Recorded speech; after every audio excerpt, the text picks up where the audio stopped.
right, happy Friday the 13th, everyone. Thank you for tuning in to Virtually Incorrect. I'm your host, Gunter. Virtually Incorrect is a weekly panel discussion show about virtual reality in virtual reality.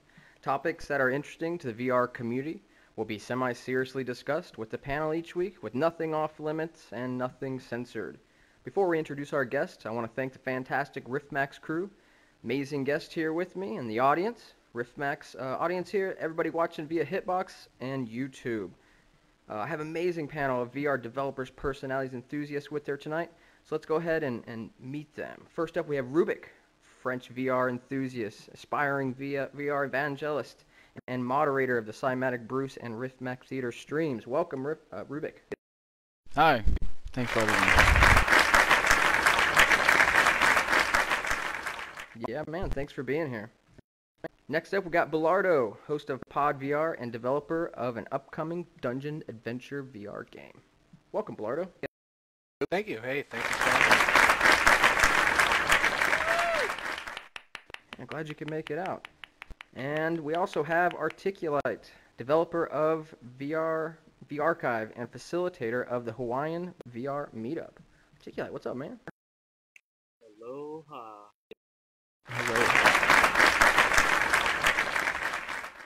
And finally, we have RedSlashAce, part of Team Gauntlet. They are working on our cool Arduino-based virtual reality haptic feedback glove titled Project Lance. Welcome. Awesome. Thank you for having me. And if anybody's ever interested in being a guest on the show, send me a private message on Reddit at Gunter444. Before we kick off the show and the stories and whatnot here, I want to announce the Hitbox poll. And the poll question is, what is your favorite Rift-supported game shown at E3? The options are Lucky's Tale, Super Hot, Alien Resurrection, Eve Valkyrie, Elite D, and No Man's Sky. Let's go ahead and vote on that now, and we'll share the results at the end. All right, now let's dive into the VR discussion portion of the show. Panelists, are you ready? Yeah. Awesome, let's do it. All right. First story, E3 highlights for the lazy, posted by Later Arrival. So, DK2 shipping. Nate Mitchell said, we'll ship 20 to 30,000 DK2s in July, I believe. If you place an order today, you should receive it in August. Other things that were announced were CV1 specs. Palmer Luckey said the first consumer version will be a lot better than the DK2. A lot better. There's a lot of unannounced things we can't talk about, but it's going to be a lot smaller and lighter, cheaper, wider field of view, higher resolution, and higher frame rate. And on terms of the release date, Brendan Uribe says, we need it to be fun device to use and a fun platform to use. And for that system to be fun, it needs content. Content sells hardware, right? So that's kind of been the theme with what we've seen announced is a lot of content and software. Let's talk about that a little bit and what I just brought up here. And let's start with Ruuubick. What are your thoughts on this? Well, basically, I wasn't surprised by anything Oculus announced. I mean, even though they didn't announce anything specific, I'm glad to see that they are on the tracks. To see that the DK2 manufacturing is on the route, so it's going along nicely. Even though the funny thing is, Nate said not to quote him on what he said, but he got immediately quoted all over the internet. So yeah, I mean, we're probably going to see our DK2 in July, and that's sort of I'm waiting for. Yeah, me too. How about you, Articulite? What's your thoughts on this?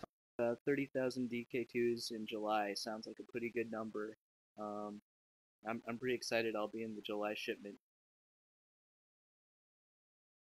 Yeah, me too, and that does sound great. And then like the rest of them, if you ordered today, you'll get it in August. That's such a better situation than what we had to deal with the DK1, of course, and all that was expected. But this is sounding really great. And with Cyber Reality's post a month or two ago about how everything's on track, this is sounding great, and I think that's I'm really stoked about that. Ballardo, what are your thoughts?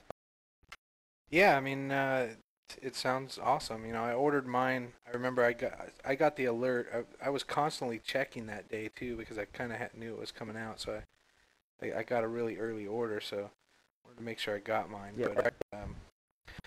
But yeah, I mean, I was kind of surprised at surprised that they kind of came out with a third-person game. That kind of threw me for a bit of a loop. I didn't expect that. And Yeah. you know, Yeah, and I actually. I was- So you're talking about Lucky Tales. yeah, Lucky Tale. So I was kind of surprised that that is getting such a good response. So I'm kind of eager to take a look at it, like myself. Yeah, I actually thought it was cool. You know, I wouldn't mind playing that. I like some platformer games, so I mean, I can't really, not want that. But I mean, did we think we were going to see something a little different, or is there other things that could be better? Yeah, totally. Well, I Red, think it's a Slash, smart. what do you think? Oh, sorry, Ballardo. Yeah. Oh, yeah. Go. Oh, no, Go ahead. Do you have something else? I was just gonna say I think it's a really What? smart Finish it move up. on their side. Okay, sorry. Yeah, I was just gonna say it's a really smart move on their side, for doing that, because that actually opens because I work for a game studio myself here in Sacramento, and it kind of opened up their eyes to hey, those are the type of games we do. We can actually make something like that for the Oculus. Yeah, definitely. Yeah, I think that's a good move. The being able to also show that third-person games, you can take advantage of the motion control, like getting the positional tracking and the rotational tracking to also control the camera in a third-person game, give you some more advantages over just controlling it with a bunch of keys on the keyboard. It's kind of like a safe bet too. You know, it might, definitely over like a first-person shooter where a lot of people might get sick from that. This is definitely a more safe, I think, situation. A good starter situation for people, maybe. And like Reverend Kyle said when he was playing the game, it might be one of the first thing his kids might enjoy playing in, because until now we didn't have any demo or maybe game made for children, and Lucky's Tale is looking really good to get the attention from everybody and everywhere. I mean, if it can hit children, I mean, you can be sure that your hardware is going to sell really, really fast. Definitely. point. I didn't hear that. So yeah, and they got a strategy here. I mean, that's a great part of the strategy, a piece of the puzzle. It's not catering to us enthusiasts that are in this community, but we want, but because we're super passionate. But I like their strategy. I think focusing on content was kind of smart. They did hardware before. Now it's content. They need that. Worried about Sony and stuff with what they could have. Well, this was previous discussion. I'm not sure if everybody still thinks that way, but they have a lot of people that could make content for them. So I think it's pretty important. And as far as motion controllers, there was a lot of great reactions to Control VR.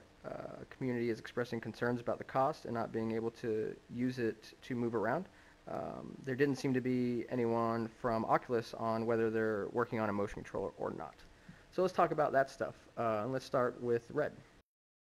On Control VR, yeah, the price is my mic cutting out. Yeah, a little bit high, but I think that's going to probably help them push it through, since they're going to have like IMUs. It appeared like on each of the fingers, but I hope that in the long run, for a consumer, you wouldn't want that high of a price. So hopefully they'd eventually be able to scale that back down to something more like what the Rift would cost, like the final consumer Rift would cost. Yeah, I totally agree with you there. What do you think, Articulite? Yeah, my sweet spot would probably be like $300. Yeah, exactly. I think you nailed it with the cost of the Oculus. Basically, I would drop it right now. My friend Nate was saying, they probably need to charge that amount, to do it right, and also to basically get the funding. I mean, there's only so much of us in the community, to actually support these things. So it seems to be getting successful. I think it was up to 305,000 last time I checked, with 20 days to go or something, and they were asking for 250,000. So hey, it's working. I definitely would like them, but I'm a little scared to buy that and then something else come out, of course, and all that kind of deal. What do you think, Ruuubick? Well, I guess seeing it from a Kickstarter point of view, they really had to put a price that would allow them to reach their goal as soon as possible, because they said they wanted to deliver in December, and to keep those prices, they had to start manufacturing really, really soon. So I guess people who had the money put it directly in it, so it allowed them to start manufacturing really early. And I guess for future hardware they will create, I guess they will have the support of people who wanted to buy the product early but didn't have the money for it. Yeah, and Bullardo, what do you think? Any thoughts on the price or the content or these motion controls? Oh yeah, I mean, man, the price is just it's too much out there. Like, I mean, shoot, it's more expensive than the Omni, and Yeah. so I mean, another issue that I have with these controllers is just look how obtrusive it is to wear this thing. Like, we need whatever the controllers are going to be. It's got to be something easy that we can pick up, that we can put on. That's going to be, you know, user friendly. So it's so hard to suit pick. Up in you don't want to suit it in ProVR? Yeah, I mean, it's just, you know, I want something. A true gamer is going to want something they can just put on real quick and play. They don't want to have to mess around with this, you know, setting up everything, a 20-minute setup to get everything all configured correctly. Like Grover and Kyle said, it needs to be something like a jacket. You can just slip it on. One-step process. Yeah, so I mean, They're as a probably thinking developer, these things, but and also as a developer, it's hard because you're trying to like figure out what is going to be the hit, and because that's what I need to develop in my game, but you just don't know right now. So, you know, I've kind of picked the stem, but who knows if they're going to come out with the winner. Though it's a great product for motion capture. I mean, it brings down the barrier to entry. yeah, Oh, I'm yeah. excited for that. You know, that's unbelievable and really cool. Yeah, for mocap, those devices are a no-brainer. That's super cheap. And Articulite, Totally. you're a little lower again, so I'm gonna keep reminding you if that happens. All right. So we talked about you know, I guess you have to, you know, put it directly in your mouth. I'm really sorry about that. Lucky's Tale we talked about. Let's talk about Super Hot. Who's interested in this game? Anybody? Ruuubick? Yeah, well, I had I mean, everybody is able to try the beta and the prototypes they made on their website.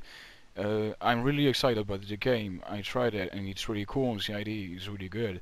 But what I don't understand is why they plan on releasing their game in June 2015. I just don't see what they are going to add in this game in 1 year, even if they reach their goal of $3,100, which I think they did not. I don't really see what they are going to do during the next whole year, because that would mean they will not be there when the CV1 is here. So I just don't understand why they did that. Yeah, that's interesting. I didn't realize that, and I haven't actually tried the demo, but I think it's, you know, a pretty simplistic sort of. Yeah. You know, it's a cool mechanic, but like there's not a lot going on.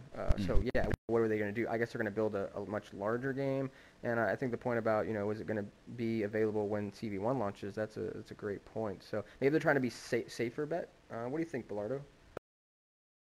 Yeah, I don't know. I mean, I haven't even tried the demo, but from what I was seeing just on the game trailers, I mean, it looks pretty simplistic. But you know, and it seemed like a bad game to show.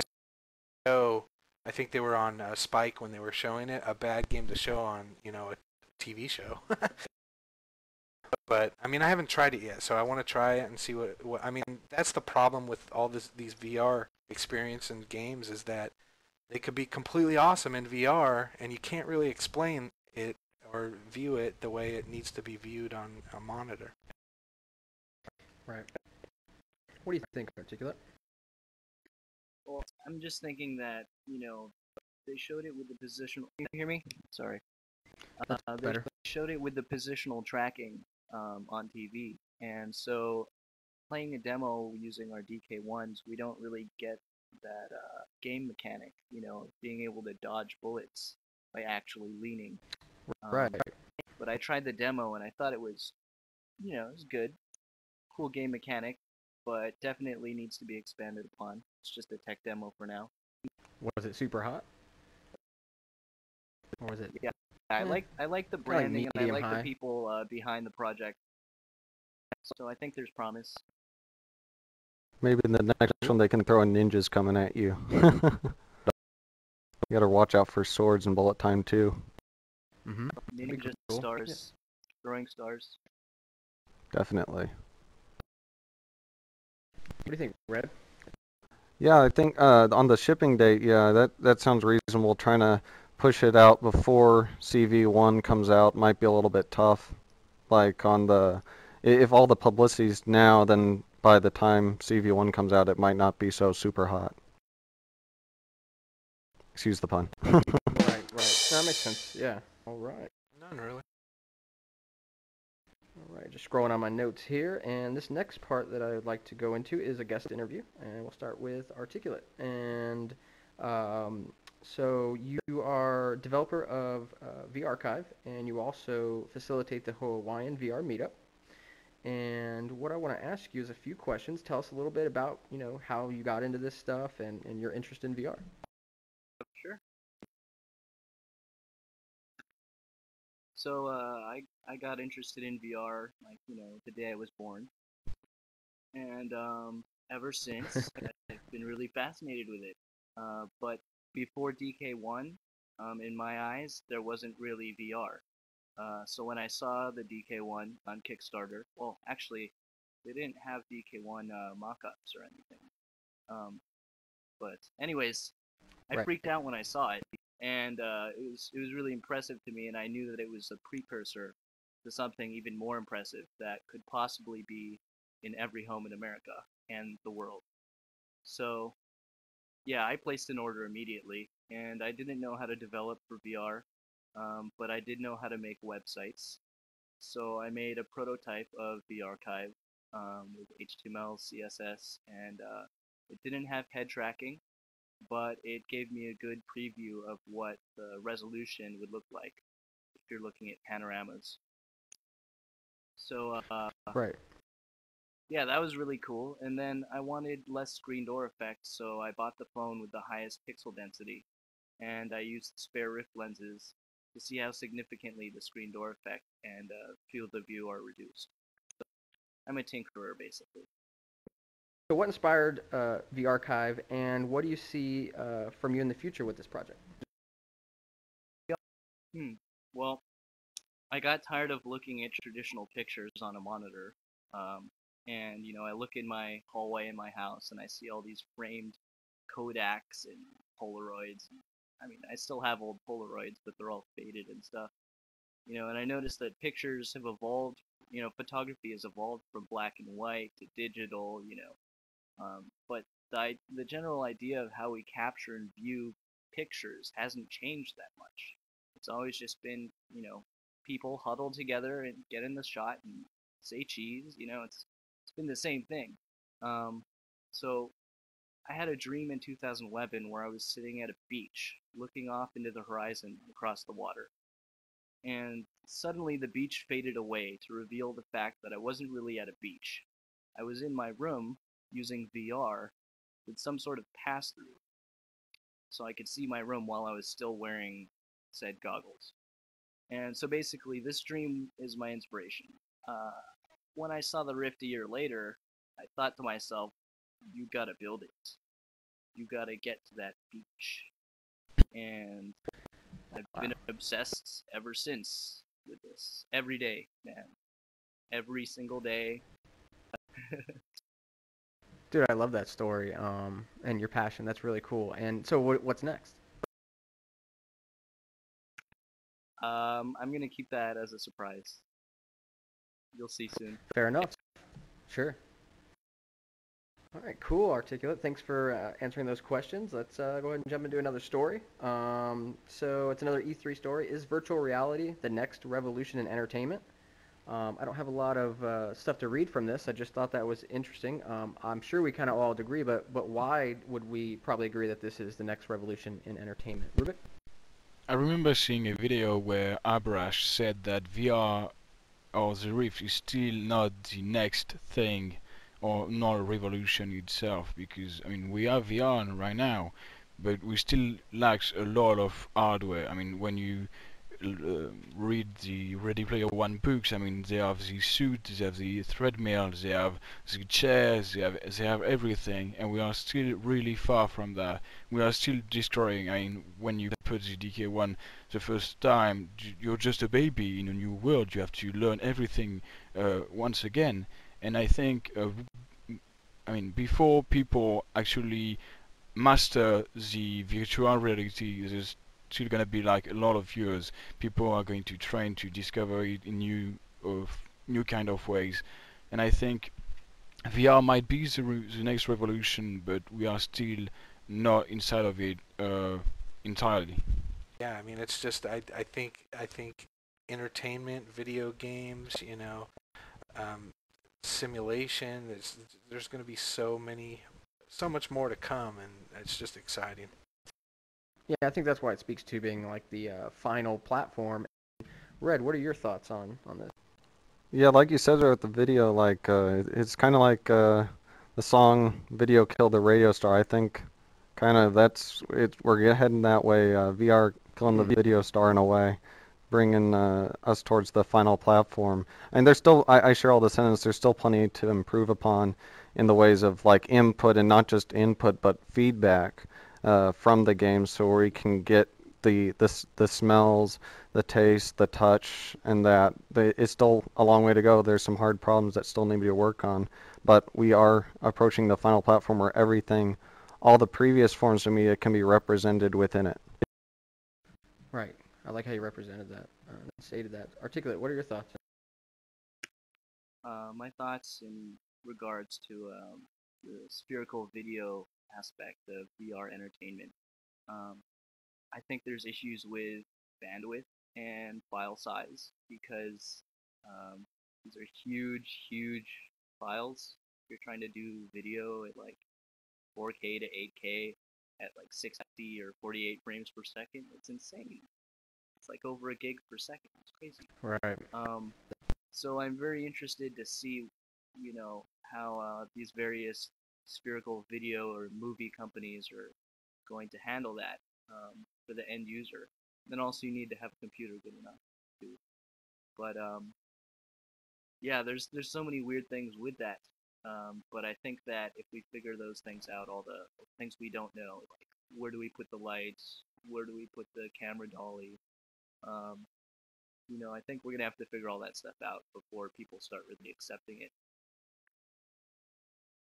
Yeah, absolutely. I mean, there's a lot of work and all this to be done, but it's definitely great to think about it. And I think about like something like Senza Peso from the Kite and Lightning crew, and that's definitely feeling like future entertainment for sure. You know, this mini opera and this like full motion, you know, or you know, video capturing that they're doing. I don't even know the tech behind it, but the stories, you know, beautiful, and it's great storytelling in opera form. And so, yeah, that feels like the future, and I can definitely see a lot more of that kicking around. Oh, Any also thoughts on Senza Peso? Sure. Right. One more thing, Gunter. I also think I'd like to know what you guys think about this too. That 360-degree cameras, either video or still capture, are going to be commonplace in the next 5 years. Once price comes down and you know humans refine the technology over the next 5 years, I think it's going to be at a reasonable price point, maybe anywhere from $199 to $300 for a super high quality spherical camera rig. And so this is actually a good time to go into our second guest interview with RedSlashAce. So Red, tell us a little bit how you got into VR. Awesome. Well, since I was young, I was always kind of interested in VR from kind of the fantasy perspective, like watching Digimon when I was young and other things like Spy Kids, wanting to kind of get into the game. But I didn't really think that it was something we could get, like Hollywood was blowing it out of proportion to where we wouldn't see that for maybe another 50 to 100 years. So I kind Oh, can't hear you. Am my mic too far off? Let me I hit don't the know. I think it was backspace. the key, the toggle, or whatever. But you're good. Okay, cool. So, yeah. Seeing stuff like the Rift coming out and through reading books like Ready Player One, I really started to see it as a possibility, as something we could do today. So starting last summer, I wanted to work on something like a treadmill or haptics, and seeing VRchive coming out with like the VRchive Omni and stuff, I decided to work on like a haptic glove to really be able to reach in and feel the items in the game. And that actually was a really good fit because like in many of the books like Ready Player One, that's kind of the base level experience, getting the HMD and the haptic gloves so you can kind of feel the objects. So put together like a Facebook group at first, and it's kind of grown a bit. There's also a Google Plus group and stuff. For a group of really anybody who wants to work on haptics, these hard problems of being able to reach in and grab stuff in VR. So all the files are kind of out there on our website, gauntlet.com, for anyone who wants to download those and tinker around with them. There's already a team of 3 people in Canada. They're actually taking kind of the base model and working with adding their own spin on things, adding little Peltier coolers to be able to feel different hot and cold, and they plan on sharing that with the community as well on our GitHub that has a link from our site. Yeah, tell me a little bit more. So it's Team Gauntlet, and you have Team Gauntlet, yes. various people. Can you go in a little bit more in depth with that?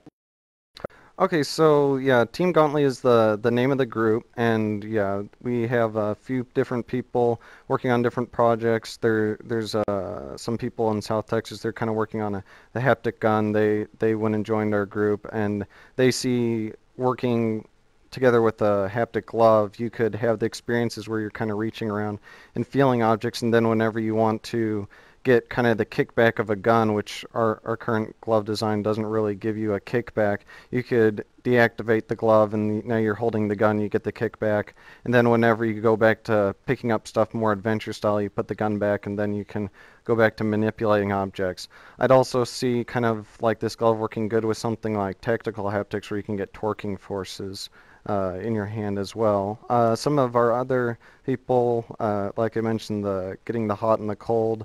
Other people locally, I have a few friends who are looking at adding the ability to get the kind of sensation of pressure on the palm by adding an inflatable balloon into the bottom part of the glove. But yeah, it's definitely open source. We're putting all our stuff out there, and open group for anybody who wants to tinker around with feeling stuff in VR, because it's a hard problem. So giving it out to kind of a million people to kind of experiment around with, you kind of get the synthesis of all the ideas together and make a really good glove for everybody.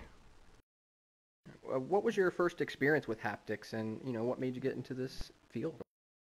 I guess probably the first experience would be a lot of people kind of rumble in controllers and such.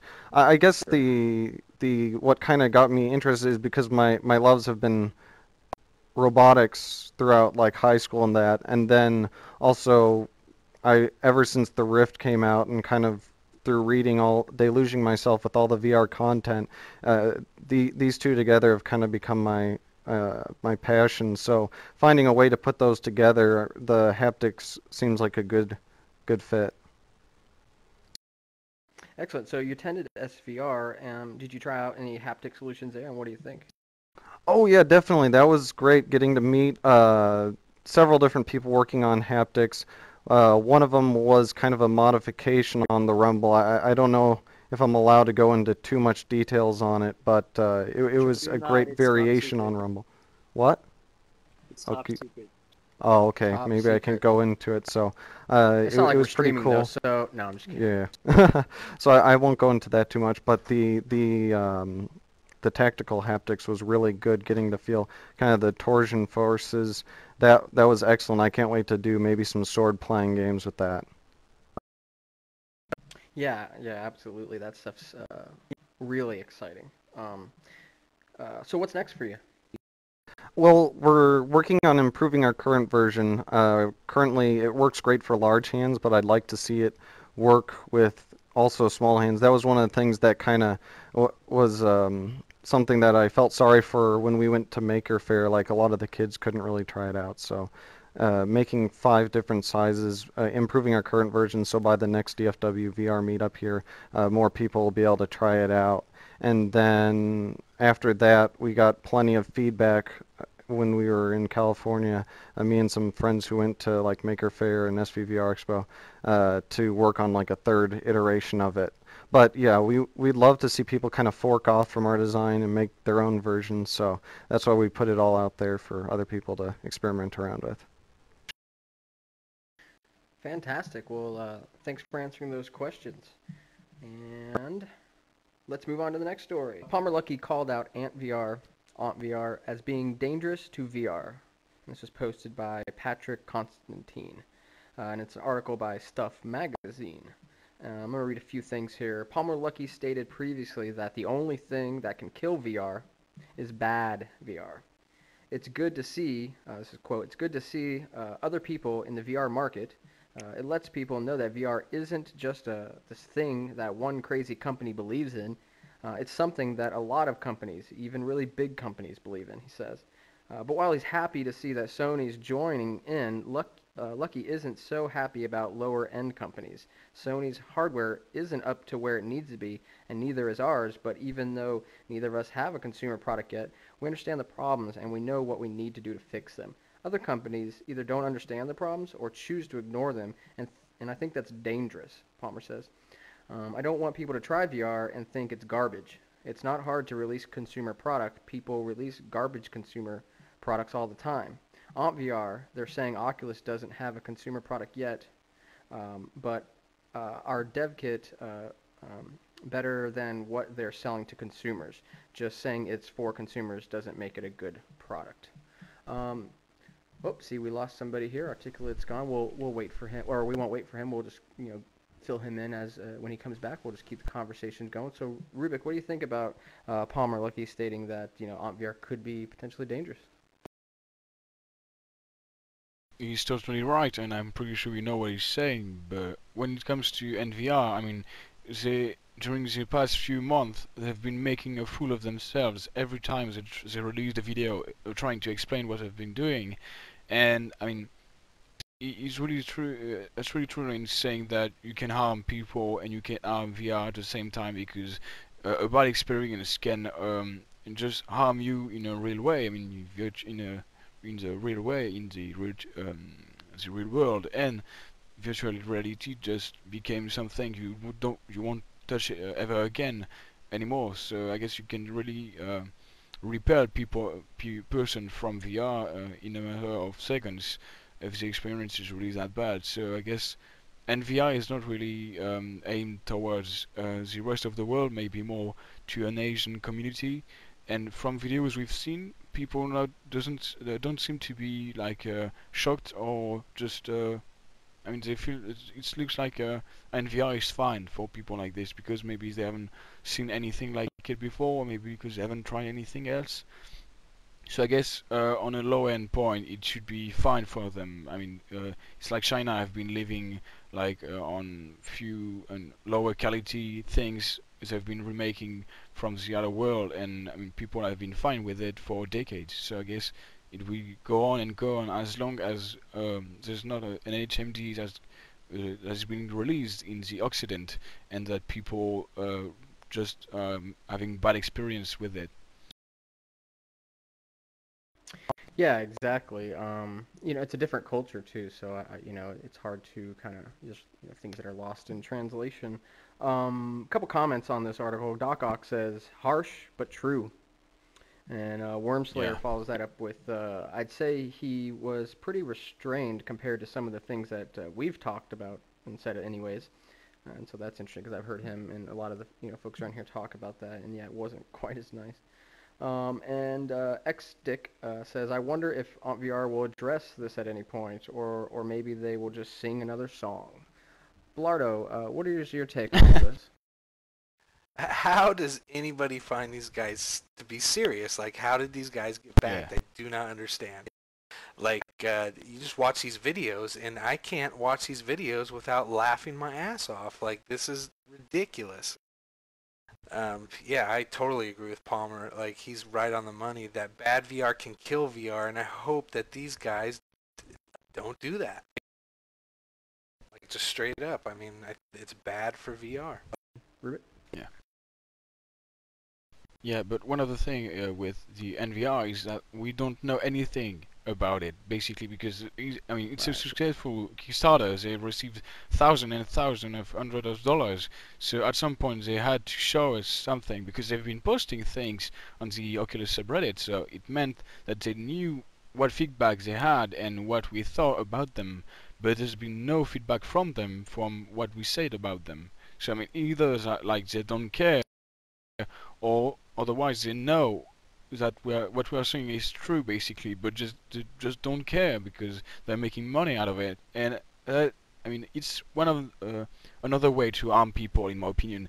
You can harm people by making VR like a no-go for some people, but you could also take $300 from them and get nothing in exchange, because some people have paid money for this, and at some point they will receive their NVR HMD and they will be displeased, and I mean they basically lost $300, and that's it. You just, I mean, you don't want to touch VR because of this, even though you haven't tried VR. All right, so we are back from the break. Thank you, Oculus, for advertising with the show. No, I'm joking. Advertising. So we've had some technical difficulties. We are back, and we've lost one of our guests, Articulite, but in his place we have Coznefx, good friend, joining us on the panel now. How you doing, Cos? Great, thanks. Thank you. He was in the audience and graciously offered to come up and take the seat. So we've got a few more stories, and we were talking about AntVR, and it was Red's turn to kind of chime in on that situation. Yeah, I hadn't really seen many of the videos on AntVR, but there was an interesting confrontation of sorts at the SVVR Expo, where kind of like they were kind of the guy from AntVR was kind of asking like if like a company from like China could hold its own or whatever against Oculus, and it was kind of an intense moment, but yeah, I think Palmer had some good answers, but I haven't really watched much on their videos or their business plan. Probably need to look more on that to give my own opinion. Right. How about you, Cos? I mean, there's a lot of people out there that you know have somewhat knowledge of Oculus just because of the Facebook merger, and then you know people know about Morpheus. So I mean, those two things are in the media, but the general population, I think hardly anyone knows about AntVR. I think the people that are probably backing AntVR are the ones who, you know, probably aren't happy about Facebook as a company, and so they don't want to support Oculus. So they're just going with an alternate HMD that is kind of first to market as far as being something that's dedicated and that you can plug in. I mean, like the Dive is out now. You can buy that, but you know that's mobile. There's nothing else out there right now that you can actually go out and buy. So this is one of the first other ones that's kind of like a pre-order. Next up is guest interview with Brian Bullard and Bullardo here. So Bullardo, tell us a little bit about yourself and how you got interested in VR. Shoot. I work for a game studio in Roseville, California here, and the first time I really heard about the Oculus was from my boss. He ordered one, and I didn't even know it was a thing. So then I looked at it because I was really interested in VR way back when, in the 80s, 90s, or whenever the game. When was that? Was that long time ago? Yeah, I think it was early 90s actually. So I was very interested in that, but then I saw that he ordered it, and I was like, I started doing some research, and I just couldn't not order one. So I ordered one, I waited, and then it arrived, and once it arrived, it was perfect timing because I started a game jam, and I'd already been working on a game for quite some time, or prototypes basically in Unity, and got to do the game jam. Oh, go ahead. Sit down, Gunter. No, I just jumped out of my Yeah, so I got to do the game jam, and I made a game called the Intergalactic Class, which was a multiplayer space battle game. And not even thinking, oh, who the hell has 2 rifts they could even play this with? It was way too ambitious. but I did make it. I made the deadline. And from there, you know, I was working on a game of my own, which is I've always dreamt of making an RPG. So I'd been working on an RPG for some time previously, and I kind of just scrapped it all to make an RPG for the Rift called, well, right now it's Project Dungeon Adventure, but the name will probably change as I get the demo ready. Excellent. Yeah, I was going to ask you next about, you know, when did you and why did you decide to start podcasting about VR? Well, that happened because, you know, I was looking for a community, and I found Silicon Valley had a meetup, and so I joined the meetup, and I planned to go out there, and someone else was on there, Matt Carroll, and he said that, you know, he was looking for someone to ride share, and so we did, and we went to the first few ones, and we were talking so much VR on the way down, and, you know, I had been listening to Reverend Kyle, and just I wanted to hear more podcasts about VR, so I was just like, it just makes sense for us to do one. We just live literally a half-mile away from each other, and so we just got a crappy mic, and that first episode was made, and then, you know, we've got a better mic since then, and things have actually, you know, it's just one of those things that it's just like get opportunities or more people to talk to, and we're kind of in the hub of this whole boom that's happening too, which is kind of crazy. Yeah, that's a great story, and you guys are, you know, a key location. So, you know, love listening to that, and think more content is, you know, really important. So yeah, just tell us a little more about this dungeon RPG that you're working on. So yeah, I mean, I've been working on that for about 8 months, give or take 7 or 8 months. So I had to scrap everything and kind of think about how to represent the GUI inside of an RPG. So yeah, I mean, I've basically got a lot of the core systems done. Now I'm in the design phase of the actual the game. So I'm hoping within the next 2 to 3, or probably two months, to have an actual full level game demo. I planned on actually shooting kind of a teaser video maybe in the next week or two to actually show people what I've been working on. And yeah, I mean, it's really been my dream. I'm a big RPG fan, and just that was the one thing when I put the headset on, I said, this is gonna be freaking incredible to be in an RPG, to be swinging a sword around, to be like doing these quests, or it's just been a lifelong dream of mine, and I'm actually at the point where I can do all this stuff.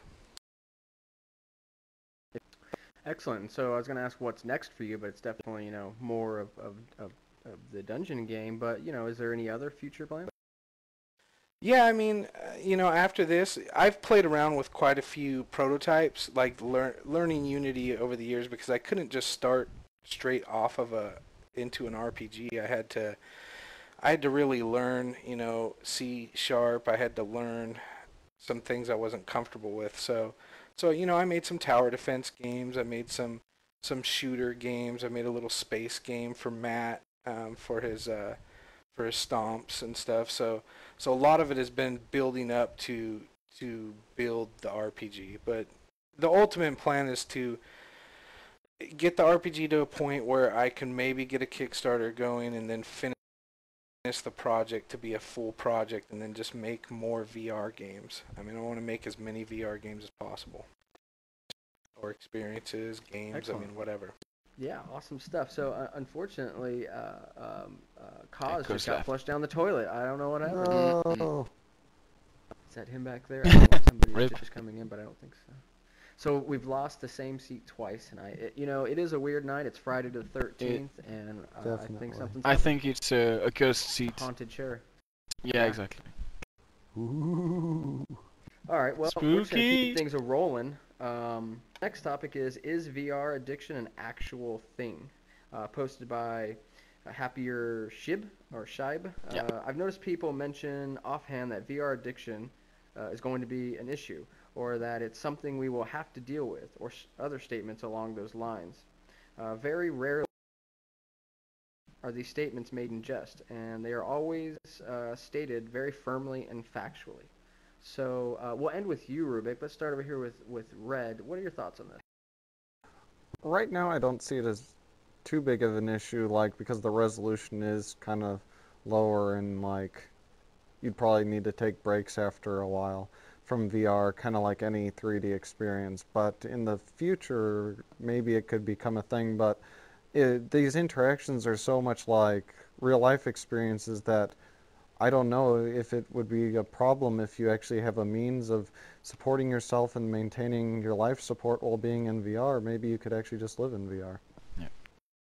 Right. Like, if the experience is so similar to your normal life, then are we just addicted to life? And that's true. Now, for me, I have spent 12 hours was my longest session in the Rift, with, of course, like 3 or 4 15-minute breaks throughout.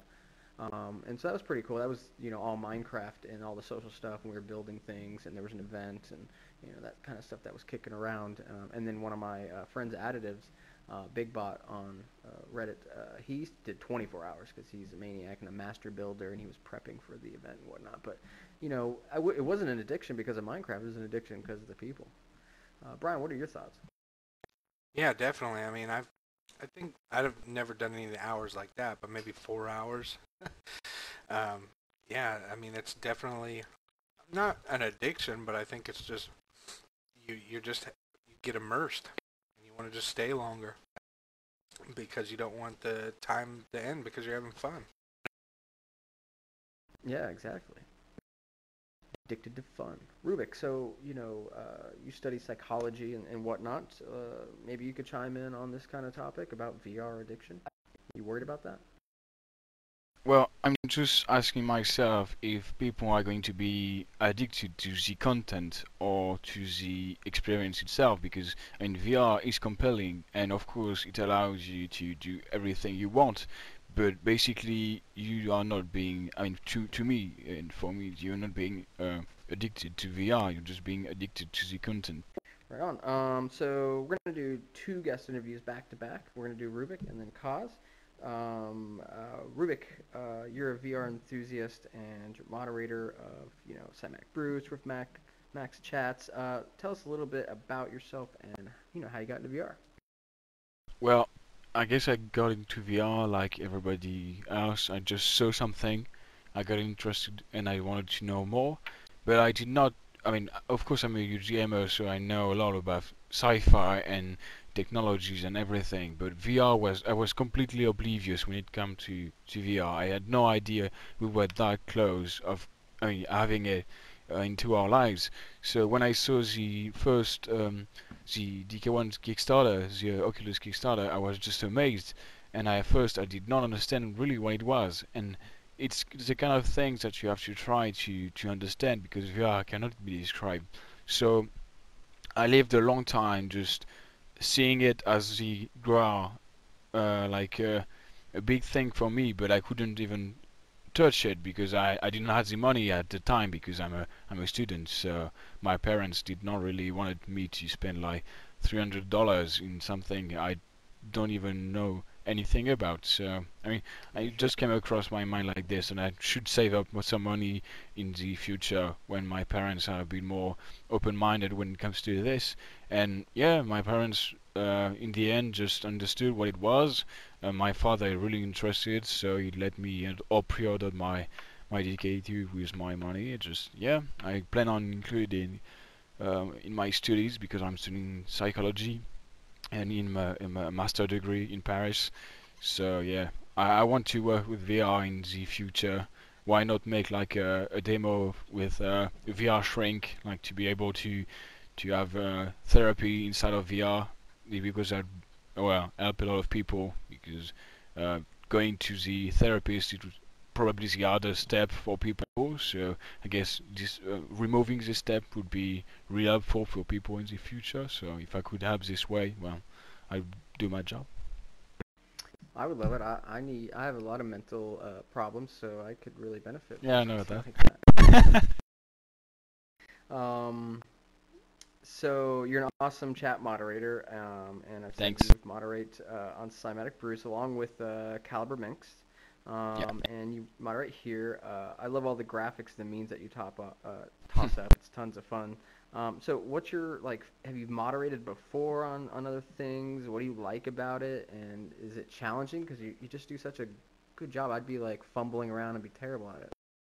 Well, I've been moderating but a lot of things, and not that seriously, because often it was only a few people, and like at the beginning of Cymatic Bruce's stream, there was only a few people, so it was not really challenging. I mean, I was a person amongst others, and I mean, I didn't do anything in this community yet, so I've been moderating a lot of forums, streams everywhere on the internet, so I was not new on this stuff. But I mean, moderating Bruce's stream is so easy and rewarding, because this community is so great, and I'm not even moderating because I have nothing to moderate.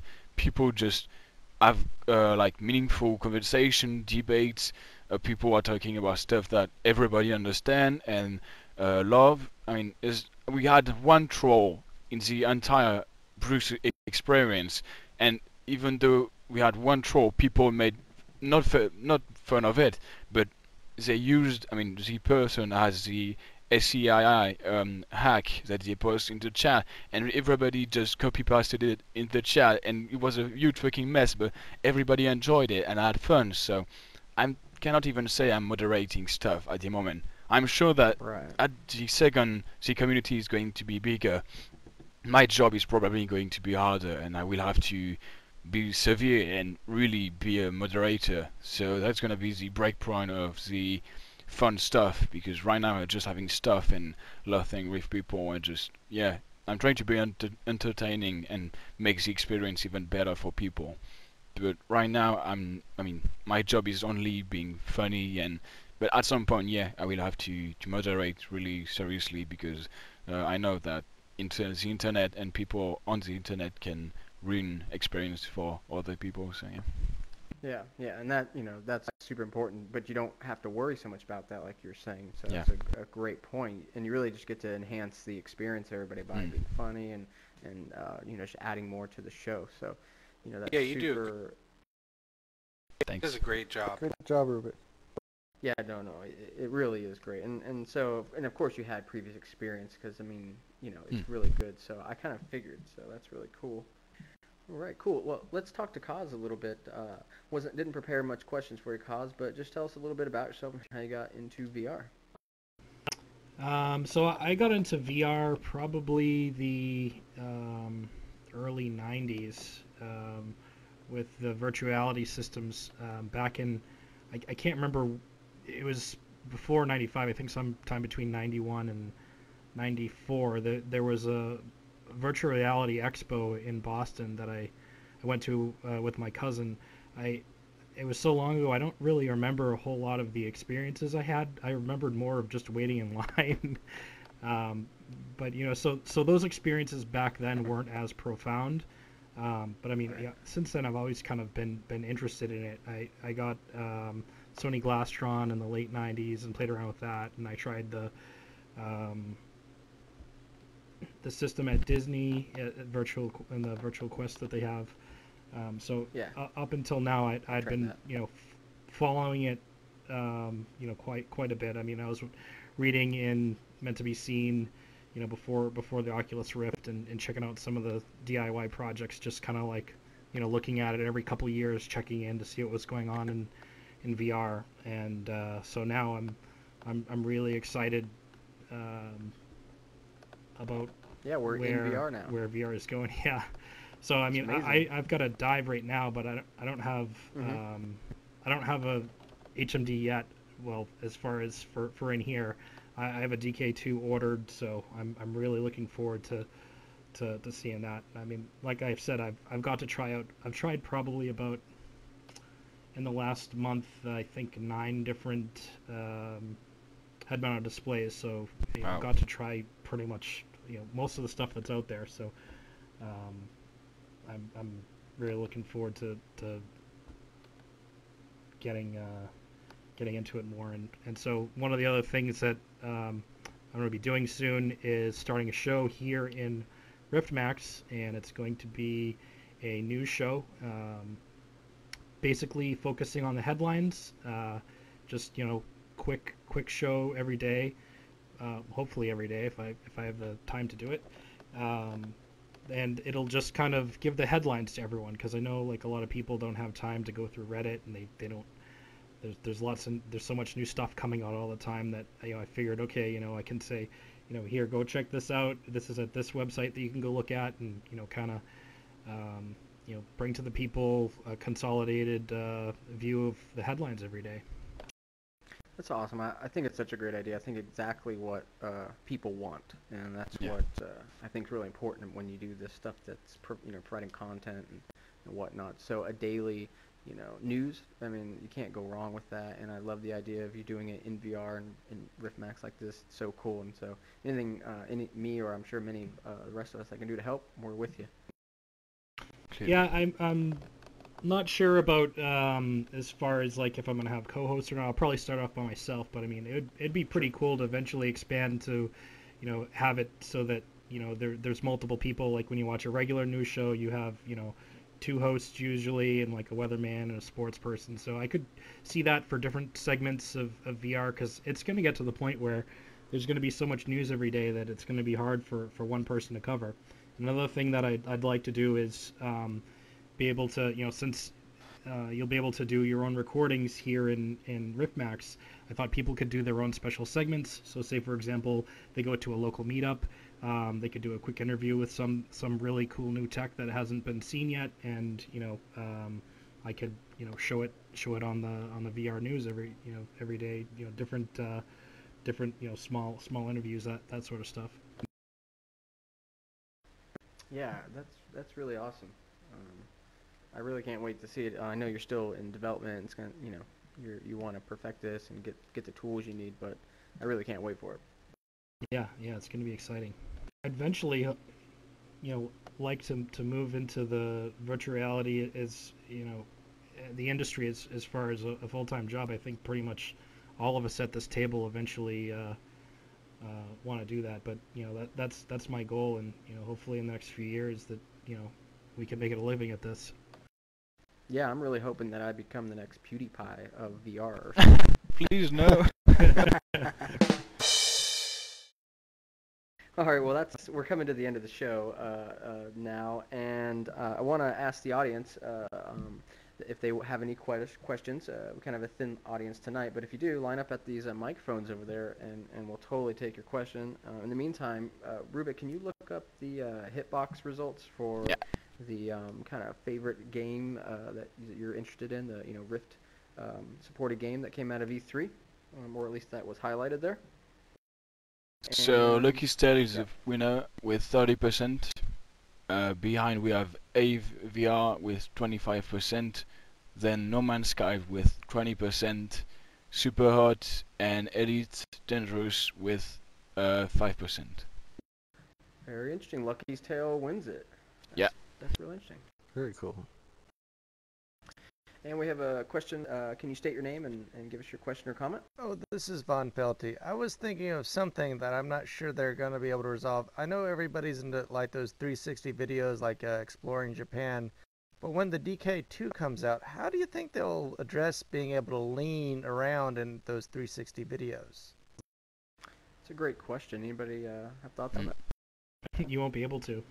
Yeah, Well, I guess. I mean, you will in like the first 180 degrees, but once you're completely turned around, you'll be out of camera range, and then you'll just be back to the old neck model. You'd almost need a 360 Connect along with that to kind of capture the point cloud data as you're going. I mean, either that or once the STEM system comes out, I'm planning on, or even pre-OVR, you'll be able to put a tracker on top of your head so that when you're say in a omnidirectional treadmill, when you're faced the other way, you can still have you move around directionally. Mm-hmm. Good idea. Yeah, STEM or pre-OVR. I mean, they'll have enough sensors on those systems to be able to do positional tracking when you lose sight. I mean, that'll have to be built into some APKs and stuff, so that when you lose the positional tracking of the DK2, you can either override it with one of these other systems, or just use one of these other systems as kind of like the main device for positional tracking for your head. I think, though, when you're capturing the video, you'd still need the point cloud data somehow, so maybe both of those together will be important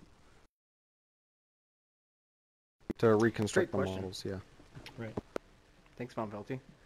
And so the last thing I want to do is basically go around and have everybody, give a little plug if you'd like. If you don't have anything to really plug something else of somebody else's that you're a fan of. And let's just start it from Ruuubick. No, I don't really have anything to say. It's been a great night. Thanks to everybody for spending time here in Riftmax, and thanks for having me again. Right on. Bullardo? Yeah, I mean, other than the podcast, which is podvr.blogspot.com, and our meetups, and hopefully in the next 2 months or so there'll be a demo out, and just try my demo out. I think it'll be named Dungeon Adventure, but we'll see about that. Cool. Can't wait. What about you, Cos? So yeah, I got the VR news, and it's gonna be. I just set up a blog. I mean, it's totally empty right now until I start my show, but it's gonna be vrnews.tv.